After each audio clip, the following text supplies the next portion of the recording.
Hello, and welcome back to the Positive Progress podcast with myself, Robin Harris of Wellbeing, and my colleague, Nigel Streeter of Interact.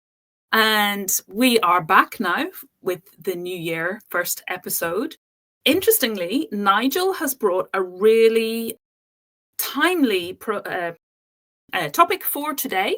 So without further ado, I'm going to hand over to Nigel if you would like to share more about this topic and why you've chosen to bring it at this time. Thank you, Robin. The reason being is because, well, I'll tell you exactly what it is first. It's in relation to the new year. I want to talk about what I call a false new year. And what I mean by that is the fact is you talk an awful lot, and I occasionally talk about nature, about the fact that it has its own, try again, too many H's in that sentence then, it has its own cycle. It has its own cycle. We got there. And at the moment, we're in a situation where I feel, because I'm one of the sad people, I mean, it's not a sad person, but the seasonal adjusted disorder or whatever it's called. And my whole mood goes down an awful lot more after the sort of like the autumn and into the winter. Everybody knows the reasons for all those things. It's because it's dark, because it's wet, because it's cold, and all the factors. But what I wanted to talk about today was how people don't have to be forced into having a new year at the new year. And if I can explain what I mean by that, at the moment now, we're still in what I would consider to be a sort of like a slumber period. We're still in almost like a human hibernation to a certain extent. Now, obviously, the modern world or the world in general dictates that we can't actually hibernate. I mean, some people tend to, they sort of lock themselves away and stay in bed all day, which is okay. If you can do that, that's fine. But most people, we're still in sort of mentally, we're in hibernation mode. And we're on a sort of like a bit of a slow motion type thing, just ticking over, if you like, just functioning. And I think, and what I want to do is I want to sort of dispel this myth in relation to the fact that everybody turns around and says, Happy New Year. Well, fine. As far as our calendar is concerned, and we were just talking about before we started recording this, the Gregorian calendar and how things have changed. And, everybody's sort of saying, what's your resolutions now? What do you want to do now? Come on, it's the new year. It's a new year. And I don't think that fits in with a lot of people because of the fact they are still in this sort of semi-slumber mode. I'm not saying that we actually do anything. I talk a lot about the stuff that you can change and the stuff that you can't change. I can't change the calendar. You can't change the calendar. Nobody else is going to change the calendar, apart from maybe Pope Gregory, and he's no longer with us. This is a matter about the practicalities of people feeling okay about the fact that they are still in that slightly sort of laid back phase, I suppose. So that's all it was. I want to introduce that idea because of the fact that it affects me. And I'm thinking to myself, everyone is telling me, and it's not a matter of being miserable, it's just a matter of going with the flow, what your body feels, and being okay about it. Because these things, these podcasts are all under the overarching idea of positive well-being. And I think that a lot of people can feel stressed and pressurized by people turning around and saying, as I said just now, it's a new year, come on, it's a new start, and all that sort of thing, and getting really excited about something which in reality, in my mind at least, and I think in the mind of many other people, isn't the right thing for that moment. So everything I talk about is about trying to make people be as good as they can be at that time in their circumstances. And everything I talk about is in relation to how can we minimize the stress and tension that people feel, not necessarily get rid of it, because I think it's really difficult to get rid of it. But that's what I want to bring up. My thought that the new year isn't really a new year. Absolutely. And as I was saying before we came on air, I was saying that I've been writing a post about this because I've been having conversations in my circles about we're still wintering in the Northern Hemisphere in January. We are still wintering, and we're reasonably high up in latitude from the equator. So we are still experiencing days that are shorter than the length of the night. So we have more hours of darkness than we do of daylight. And that does impact on the rhythms in our body. It affects our moods, it affects our sleep patterns, it affects our energy levels. So many of us in the Northern Hemisphere may still be feeling a bit sluggish. We don't feel like we've really got up to top gear after the festive break and because of the winter.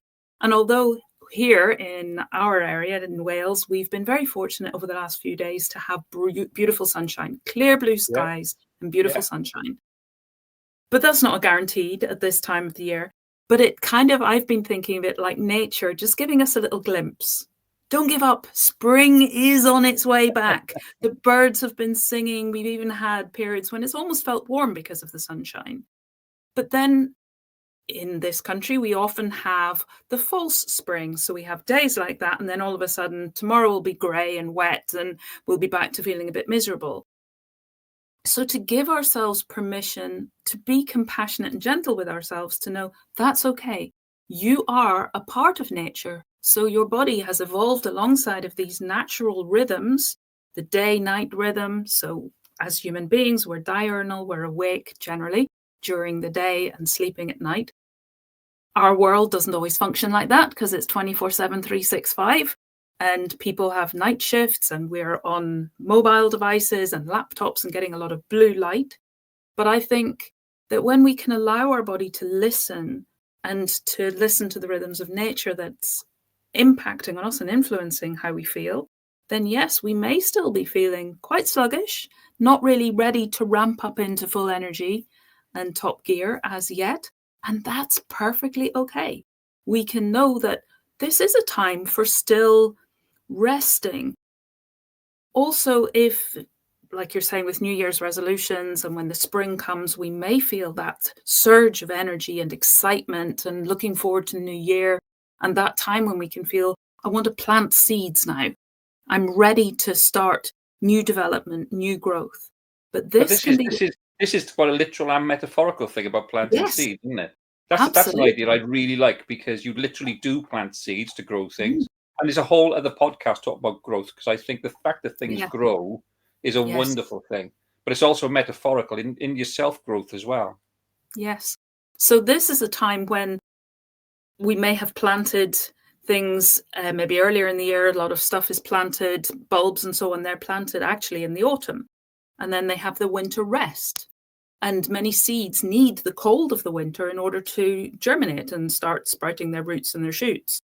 But for many months, they're deep down in the dark of the earth.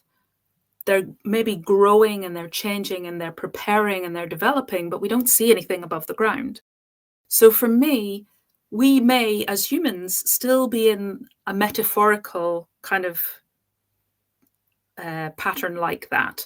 This is why I was talking about the slumber earlier on, really. We What I call the slumber state.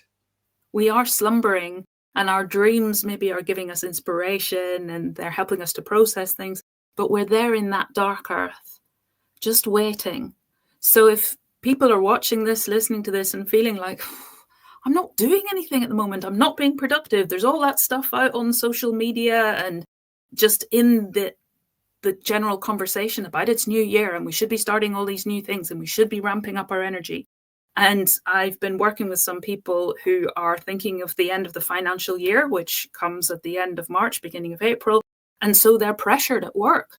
We've got all of these things, all of these projects and stuff we have to tie up before the end of the year. Can be a lot of pressure on us to be very active and very busy at this time of the year when our bodies are going, no, I'm still in the dark earth, just wanting to slumber. Let me be. I'm not ready to spring forth just yet. Too early. Yes, far too early. Stick my head up. No, it's too cold. I'm going back in. But I thought maybe as well as we're talking about this, I would ask you, and I maybe would have some thoughts on this as well, but what ways can we support ourselves if we are beings of nature, feeling all of these things like I'm still slumbering, I'm not ready to really burst forth just yet, but I'm living in a human world, a society which is putting pressure on me through social media, through my work, where they're demanding a lot of activity at this time of the year. Well, how do we support ourselves? How do we be gentle and take care so that we're not depleting our energies when we're feeling still in that slumber mode? For me, I think it's the two words that are coming to, obviously I didn't know you were going to ask me that question, but the two words that are coming to mind now is control and acceptance. And the reason I say that is because, going back to what I was saying earlier on, right? You can't control the uncontrollable. There's certain things you have no effect over, or no real effect over in your life. So therefore, if you're in work, you have to go to work. You have to earn a living, pay the mortgages, put food on the table, and all that sort of stuff. But when you go to work, I think when the acceptance part comes into it, then, because of the fact that you say, right, okay, this is something which this is a routine I have to go through for that good purpose.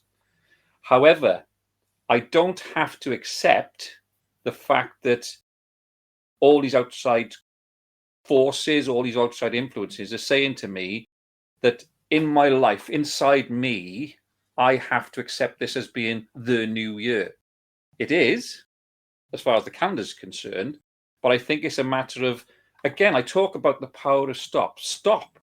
Think about that particular moment and think about the fact that you have a certain amount of self-determination in relation to the way that you look at these things. You have a certain amount of control. You have that power to turn around and say, yes, I have to accept, if you like, this part of the equation. I've got no choice. I have to do that. However, I don't necessarily have to accept this bit because some outside source tells me that I have to accept it. And the reason I'm saying that is because there's a lot of stuff on social media. There's a lot of stuff out in the sort of the electronic world which says this is the way it is. And one of we're not going to talk about it today. But we could talk about it in future. I think that to a great extent we have certain people, maybe a certain generation, who seem to accept things without question. They seem to have lost, or they've never been given the sort of option to say, it's okay to question. It's okay for me to say, I'm not being disruptive. I'm not being rude. I'm not being aggressive.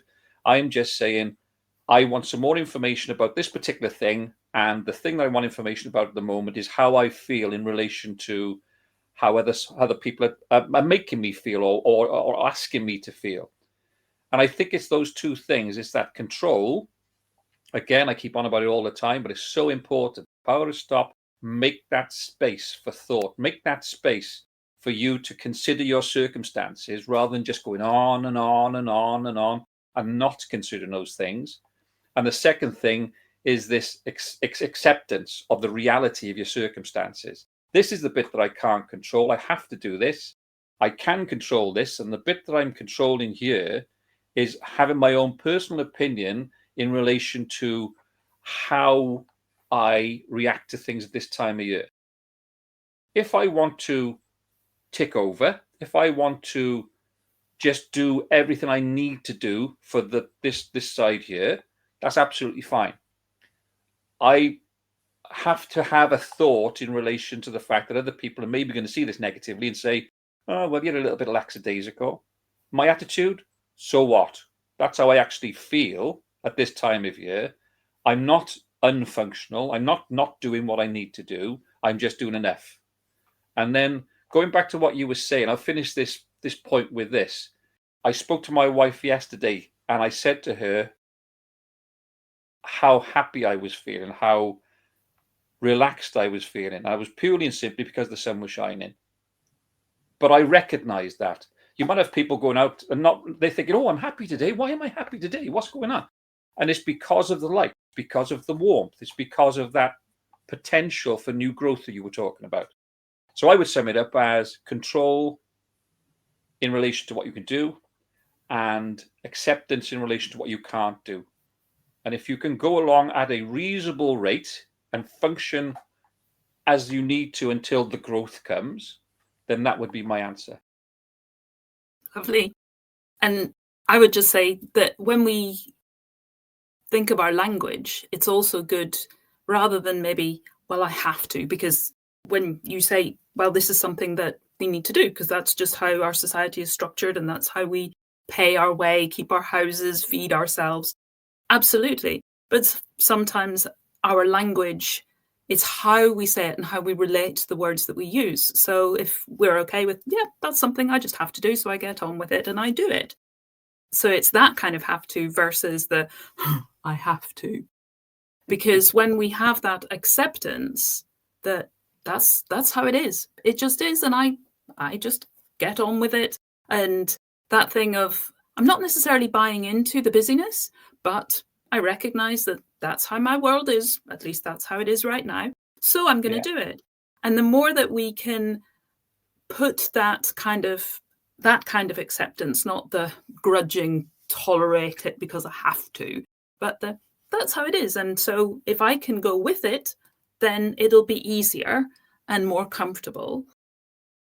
And I think also if we can, for me, you know that I'm big into nature, if we can spend time outdoors each day, then that natural light, whether it is a grey day or it's beautiful sunshine, just the length of day and that natural light. And if we can go out in the morning and out in the evening, the light is slightly different. It's more from the red spectrum than it is from the blue spectrum.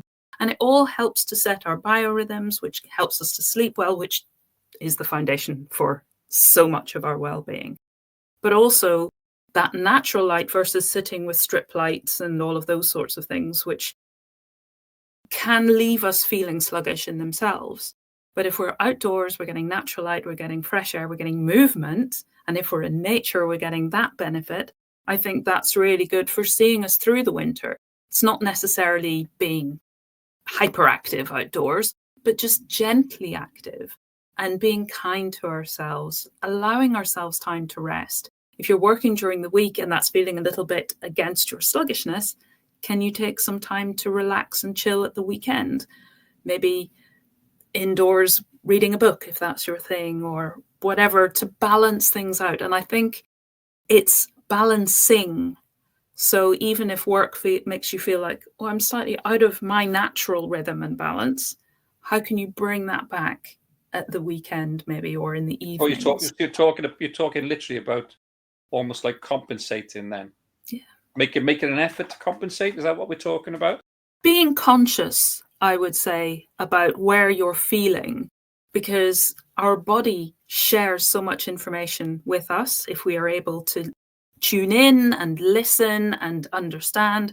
So if my body's feeling like I'm really sluggish today, then maybe a glass of water, maybe some time outdoors, or maybe a sleep if that's really what I need, or just a rest, taking some time for me. I love reading, so reading a book just so it's me time and I'm giving myself that care and that nurturing. I think listening to our bodies, they can share so much with us, and then giving ourselves permission to give them what they're asking for as much as we can. And I think the more we can do that, particularly, and I love, you were saying earlier that this is a bit seasonal, this particular episode. But at the same time, it can apply in any season. For a start, the Northern Hemisphere and the Southern Hemisphere have their seasons at opposite ends. Yeah. But just as much as we're wintering still in the Northern Hemisphere now, when we come into spring, again, listening to our bodies, they will be telling us potentially something different. So we're still, no matter which season we're in, our body may be sharing information specific to that season. We can still listen and tune in. And just also lastly to mention that you mentioned the power of stop, and we've had a conversation with that before. So if anybody's tuning into this as their first or early episode, do check back and watch some of the previous ones that we've done, because they kind of flow in a sequence, don't they? We often draw on previous ones and they kind of build one on the other. I think maybe that's a time to draw this to a close for today, because we're trying to keep them nice and short and reasonably bite-sized.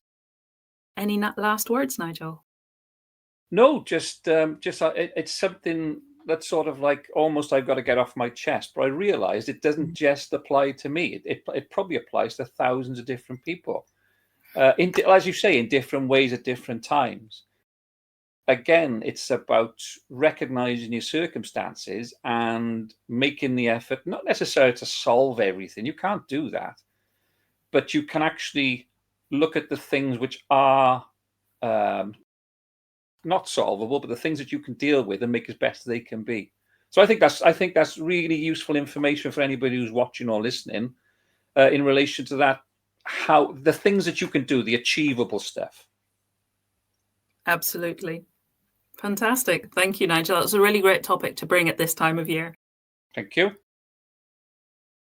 If you are interested in either contacting myself or Robin, you will see at the end of each of these episodes that you will see our email addresses.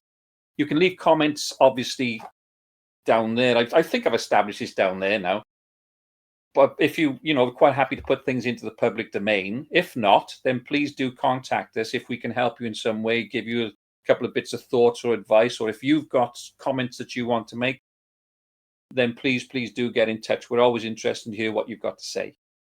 Very much. We would love your feedback. This is designed to be a conversation, not just us sharing our comments and viewpoints, but also we would love to hear from you. Lovely. Thank you. Thank you, and see you next time. Bye.